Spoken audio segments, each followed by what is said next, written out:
La danza, arte que trasciende el tiempo y el espacio, que a través de una fusión de movimientos y emociones se convierte en un lenguaje universal que narra historias de vida, como la de nuestra invitada de hoy. Hola, ¿qué tal? Mi nombre es Victoria Irizaliturri, tengo 19 años y soy bailarina profesional. ¿Cómo iniciaste tu camino en la danza?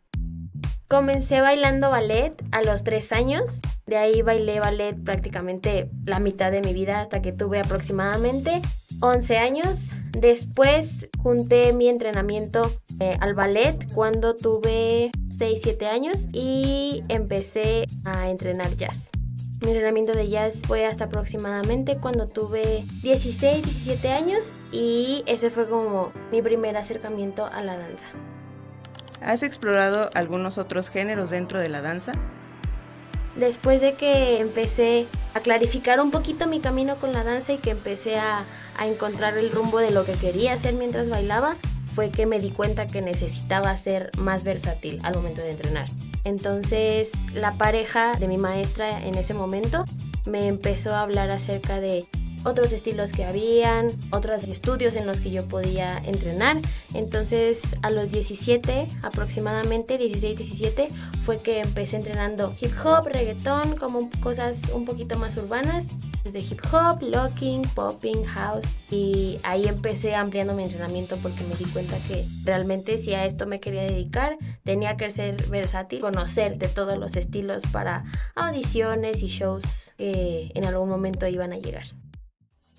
¿Cuáles han sido tus proyectos más importantes como bailarina?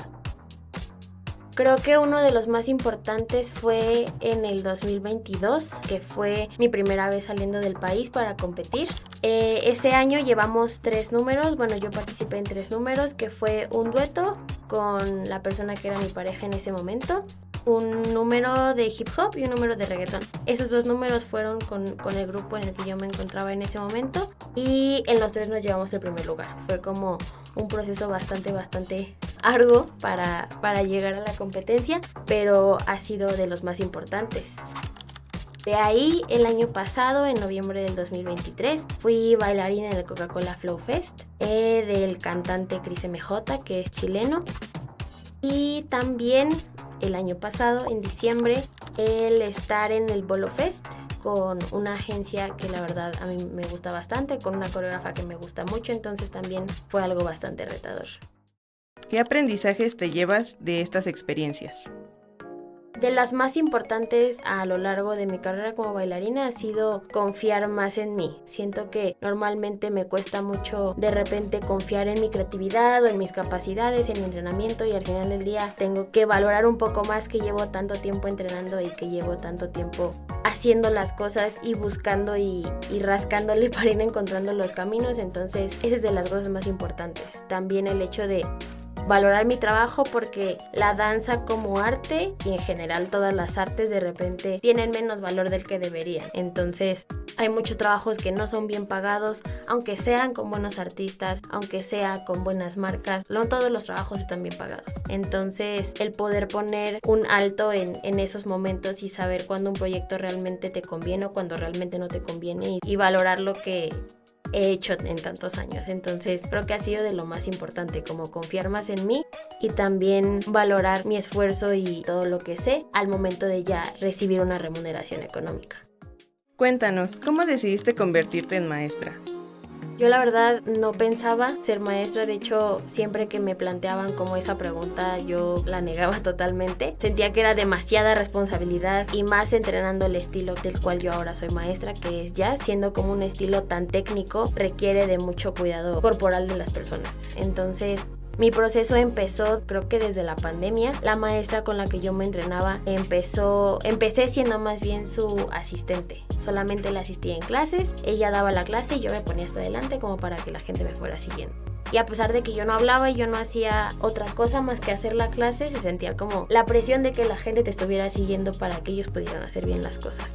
De ahí entré a otro estudio, que es donde estoy dando clases actualmente. Ella daba clases ahí y empezó como a irme guiando sobre cómo tenía que calentar a las personas, qué tenía que fijarme, que al final del día tengo que ver todo desde las manos, la cabeza, la rodilla, cómo cuidar que todos lo estén haciendo bien, no solamente puedo enfocarme en una persona.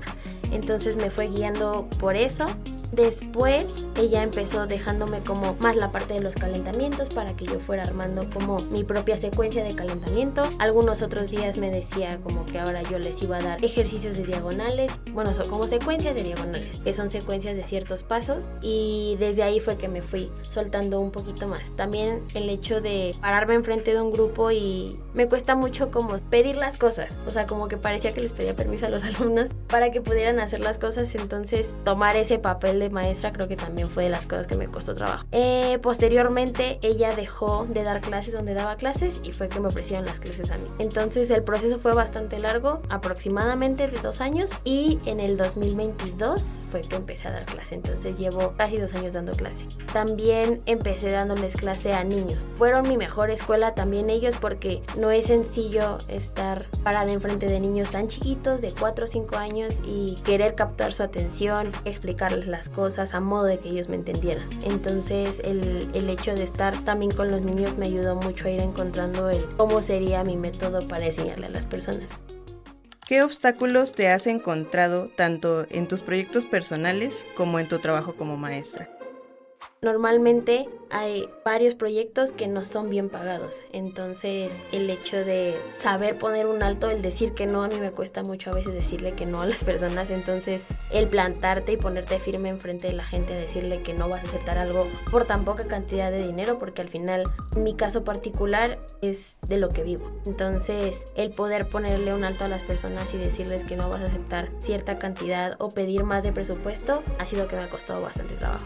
Y también en el caso de mi área como docente, el hecho de pararme enfrente de un grupo de personas de distintas edades y de distintos niveles también ha sido un reto, porque las clases que doy actualmente van niñas desde 10, 12 años y tengo una alumna que tiene 30 y tantos. Entonces, saber que su cuerpo no es igual, saber que los músculos no responden igual, que a lo mejor una sabe unas cosas y la otra no tanto, como ir midiendo y cuidando el cuerpo también de la gente ha sido un reto bastante grande. Y también cuando daba clases de los niños sentir pues la presión de que están viéndonos los papás. Normalmente los papás están ahí fijamente observándote lo que haces con sus hijos, lo cual es totalmente entendible, y sentir como esa presión de que te están observando, de que a lo mejor no les parece todo lo que les puedes decir a los niños, creo que también ha sido bastante retador. ¿Qué consejos les darías a otras personas que se quieran dedicar a la danza?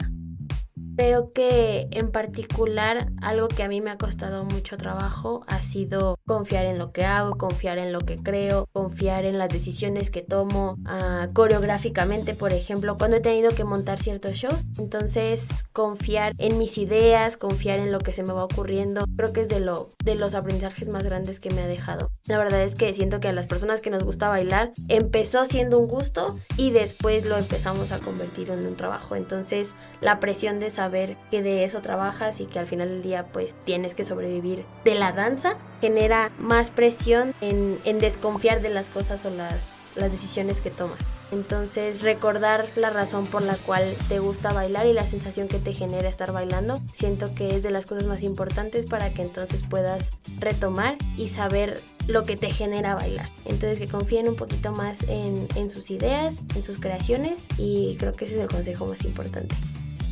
¿Qué planes tienes en tu carrera en un futuro?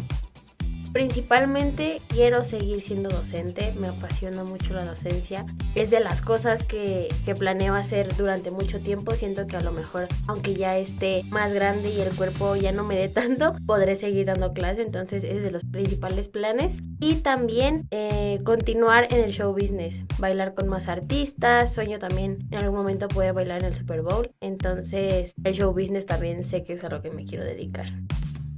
Y bueno, coméntanos, ¿dónde estás dando clases actualmente? Ahorita doy clase en 2 estudios diferentes.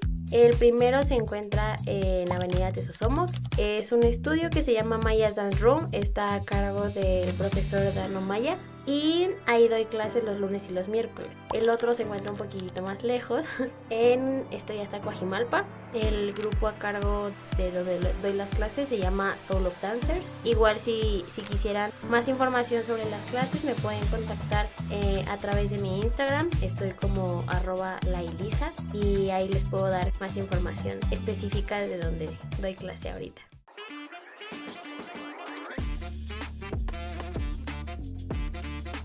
5, 6, 7,